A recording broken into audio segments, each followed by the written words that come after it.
विधानसभा चुनाव से पहले पश्चिम बंगाल में सुरक्षा व्यवस्था को लेकर बड़ा फैसला लिया गया है।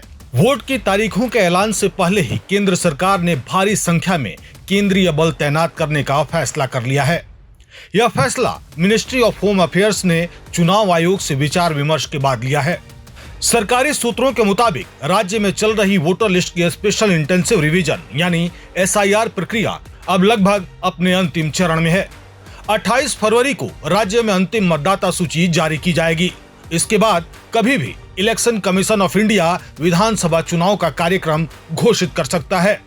इसी को ध्यान में रखते हुए केंद्र सरकार ने चुनाव से पहले ही सुरक्षा बलों की तैनाती शुरू करने का फैसला लिया है। राज्य सरकार को भेजे गए आधिकारिक संदेश में बताया गया है कि आयोग के साथ चर्चा के बाद बंगाल में केंद्रीय बल भेजे जा रहे हैं। बताया जा रहा है कि केंद्रीय गृह मंत्री अमित शाह के मंत्रालय के फैसले के तहत 2 चरणों में 480 केंद्रीय बलों की कंपनियां पश्चिम बंगाल में भेजी जाएंगी। पहले चरण में 1 मार्च से 240 कंपनियां राज्य में पहुंचेंगी। इनमें CRPF की 110 कंपनियां, BSF की 55 कंपनियां, CISF की 21 कंपनियां, इंडो तिब्बतियन बॉर्डर पुलिस की 27 कंपनियां और सशस्त्र सीमा बल की 27 कंपनियां शामिल रहेंगी। इसके बाद दूसरे चरण में 10 मार्च से और 240 कंपनियां पश्चिम बंगाल भेजी जाएंगी। इनमें CRPF की 120 कंपनियां, BSF की 65 कंपनियां, CISF की 16 कंपनियां, ITBP की 20 कंपनियां और SSB की 19 कंपनियां रहेंगी।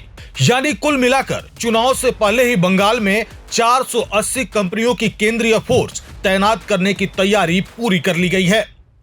केंद्रीय गृह मंत्रालय की ओर से राज्य सरकार से यह भी कहा गया है कि वह केंद्रीय बलों के अधिकारियों के साथ समन्वय कर यह तय करें कि किस जिले और किस संवेदनशील इलाके में कितनी कंपनियां तैनात की जाएंगी।